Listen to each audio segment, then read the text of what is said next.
I do not and have never said and have never supported defunding the police.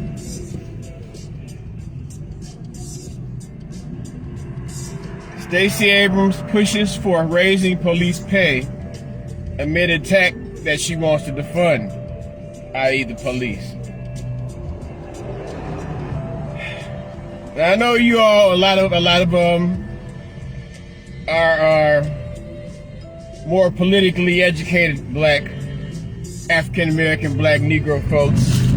We know who Stacey Abrams is. You know, Stacey Abrams is currently running for the governor of Georgia against I guess the incumbent Kemp. And you know the poll that I read had her relatively close. I think it was 44 versus 49%. So yeah. So she comes out today, and I'm unfortunately I'm driving right now, so I really can't get to it. But I could summarize it by saying that she made the statement, and I imagine that she went to the soapbox, the cyber soapbox that is known as Twitter, and announced that pardon my and announced that she's going to be pushing for raising the pay of police officers in Georgia.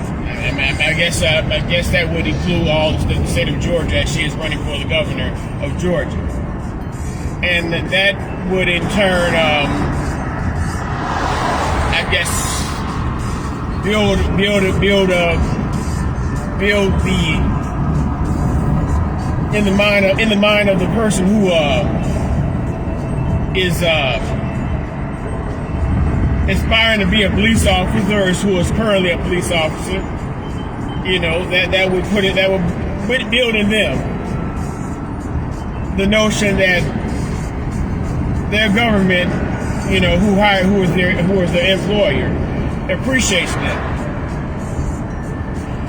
So I guess if you are someone, and I guess we all appreciate good policing in our neighborhoods. I mean, you know, fair policing, you know, to protect our in the spirit of protection and representation of our neighborhoods, not in the spirit of oppression. Good policing is a wonderful thing. However, when you know that during this current particular time, if you're aspiring to get the votes of people, you know, people are having issues at the gas pumps and at the grocery stores, and you know, making basic ends meet.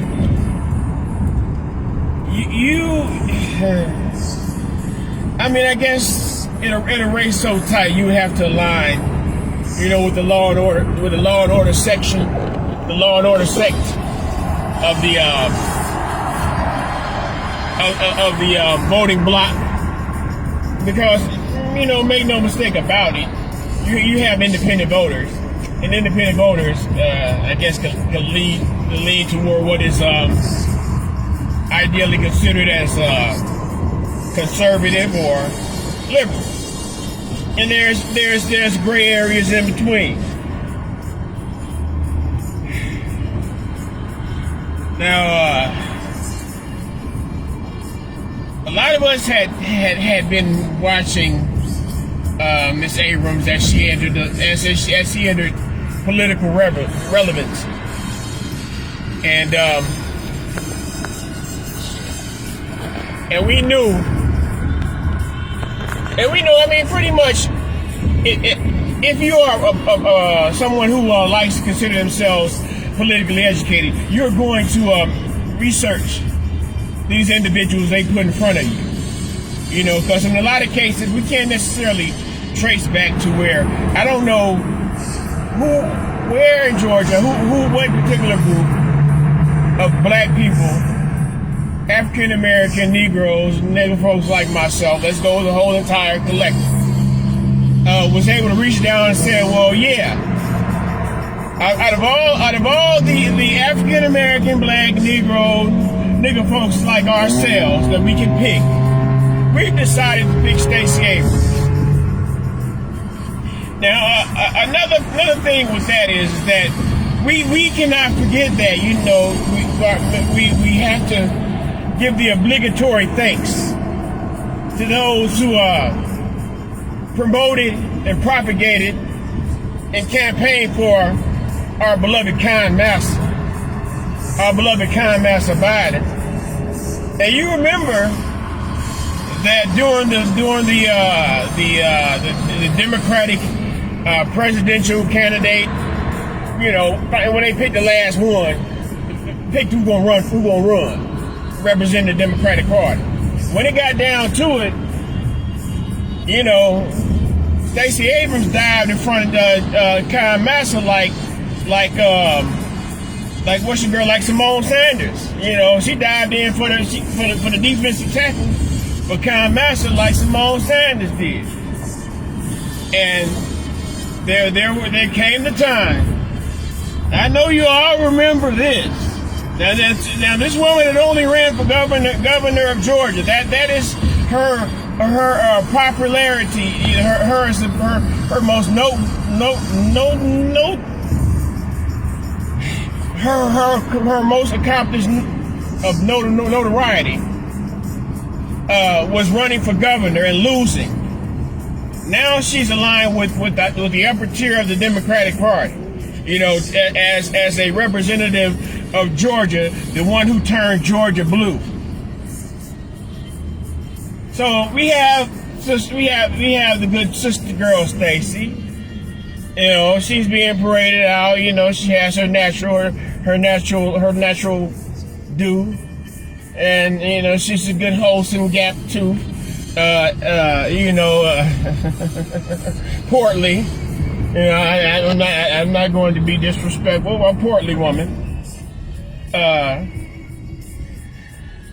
She comes out as representative, and you know, of course, she's going to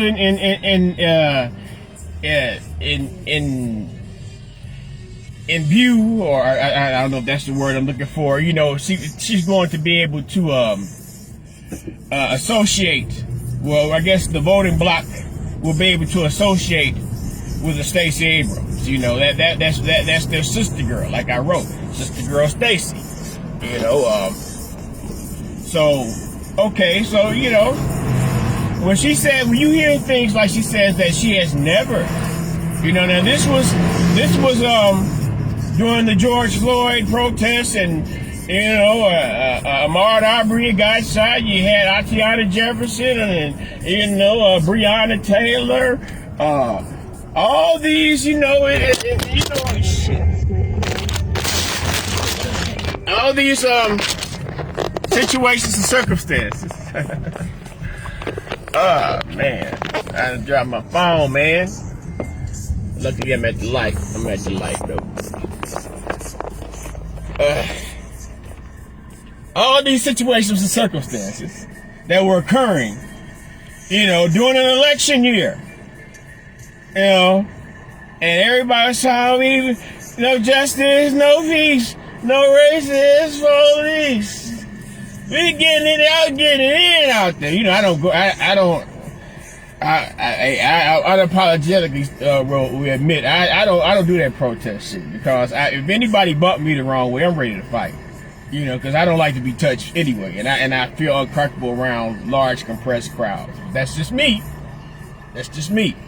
You know, power to the people. You got to represent the cause. Don't follow a leader. Follow the cause. But Stacey Abrams, she ready to pad the police pockets. You know, and everybody out there doing the while me, Master Trump was in. Don't y'all dare say nothing bad about a Democrat. Don't y'all Democrat heads, folks.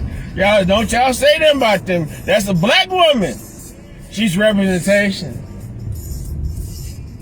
Kamala Harris, she's representation. Simone Sanders, she's representation. Joy Reid, she's representation. Sister girl politics, man, I tell you. That it came time that the voting time, that we would all, had to mail, some of us male, of course, I ain't gonna discount the female. We had the female collective, the women collective, the men collective. We were saying, what's in it? They're saying, go vote for us, vote for them.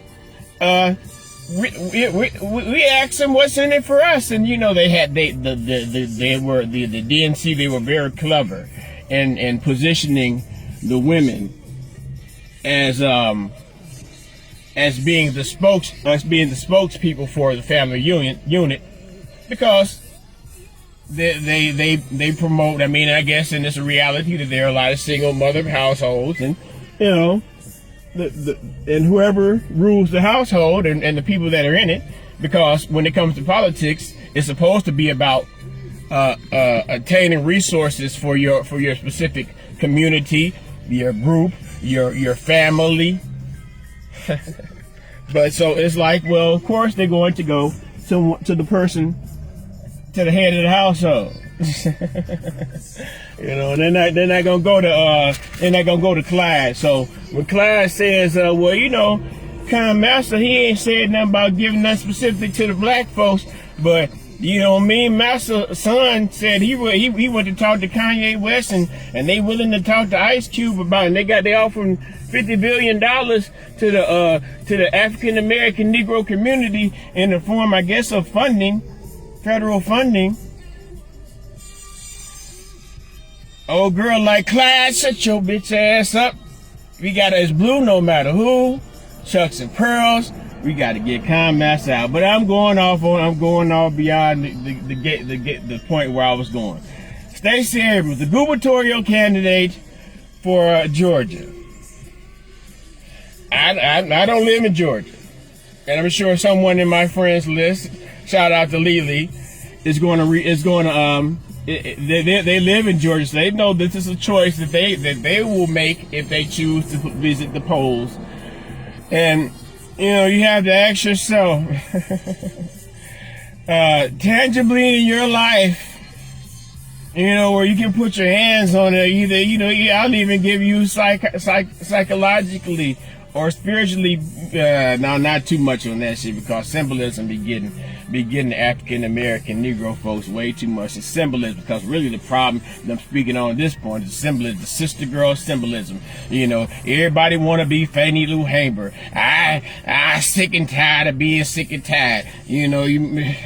I ain't gonna fucking almost say it, because I thought about it. It gets to the point where, I made a post, I made a video talking about, do single women still do this, single mothers still do this, in regards to like trying to wish themselves Father's Day. And of course, I was going not necessarily defend it. I don't know what it is or whatever.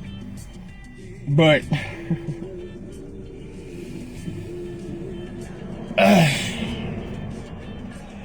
I'm just saying, you don't